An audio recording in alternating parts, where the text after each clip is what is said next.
Welcome back once again to Elaine's Garden and to Victoria's Secret Garden.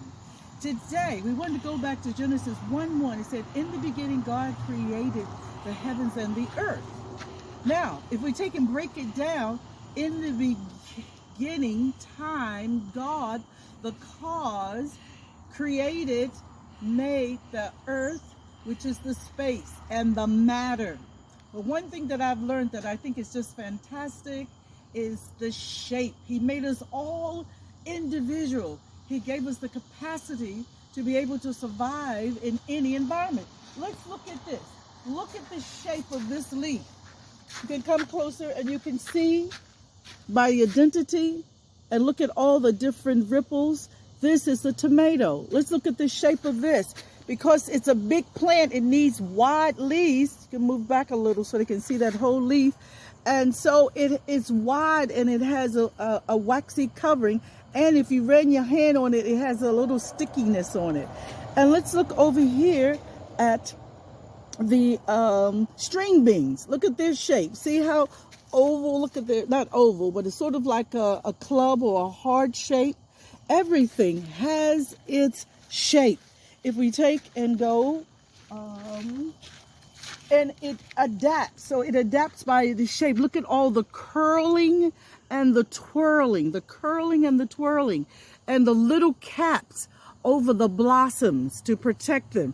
Everything has. It takes an intertwine and twine wherever. Look at the beautiful curly cues that take place when we're in the garden. Things are going well, thank you. The tomatoes like to wrap around, and the flowers, to protect the flowers before they open. They start here first with their leaf covering, and then as they grow, look at them. And I don't have any open right now, but look at, here's another leaf. This one looks like it's butternut squash. But look at the different patterns. Now you see like a little white. You haven't seen that on any of the other leaves. And over here, we have the okra leaf. It's another shape, clove, 1, 2, 3. Everything has its uniqueness. This is squash, okra. And I don't know if we can see down here, there is celery. The celery plant is growing. All the leaves, all edible. One more thing, but let's run down here and look at the melon.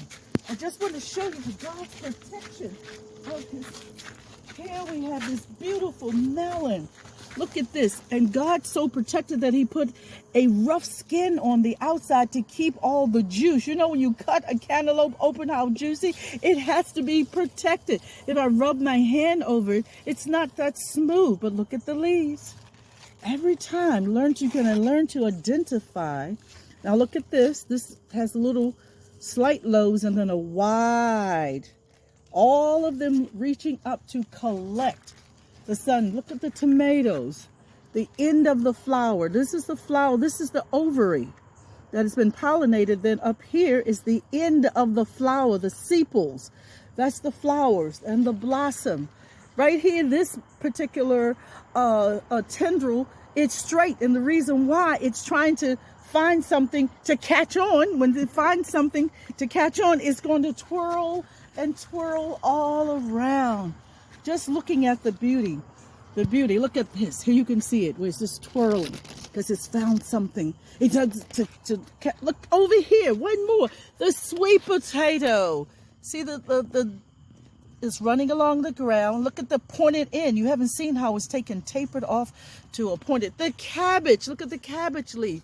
They'll end up coming together. That's his design to protect even the inner young tender. I believe this is the pepper. We see the peppers, their little leaves. So all I'm saying to you, yes. Now these are the slender, and this is the scallions, your spring onions. They're tall, they're green, they're slender. These are the leaves that we will take and eat. So, one more, cucumber. Look at the cucumber. the style of that leaf. You see the division? The other ones didn't have any. You can see a distinct, each one of them have a distinct space in between each one. So, you know, just as we're looking, hey, there's a little baby cucumber coming out. But look at this. It's all protected. Later leaves will grow around it and cover it up to keep the sun from drying out the fruit. So just like myself, and I'm going to turn this over to my garden partner in the Secret Garden, Victoria, and you can look at me and see how God has designed me, my DNA. It makes me different. I am like no other. I am uniquely formed. Everything God created, He put His stamp and said, this is mine. As a master artist, He wrote in the DNA, this is the way that I want you to be. Let's turn this over to Victoria. What do you want to say anything about designs? Thank you again for entering and visiting in Jesus' secret garden. And like my partner already told you, everything that the Lord has done, how He designed us all individual, but the same on the inside, the outside. But we all look different, just like the plants. Everything He designed, He spoke them into existence. So I keep saying, everything is God's words. It's all God's words. It may be plants that we eat, but it's still God's word. It's not just the Bible, it's His word. Yeah. All these is His word, because He said, let there be fruits, let there be the herbs, and the fruits of the seeds inside, the herbs of the plant within itself. And that's what He gave us, and He just keep blessing. And in time, then we will have edible things for our table. And when we reach the table, then we will get back those things and we will savor them until next planting season. God's will. He has willed us, He has loved us, and keep on prospering us along with the garden. Thank you all for this evening. God bless in the first day of July. Another month He has blessed us. Oh, yay! Half of the year. The new year is in front of us. Yay!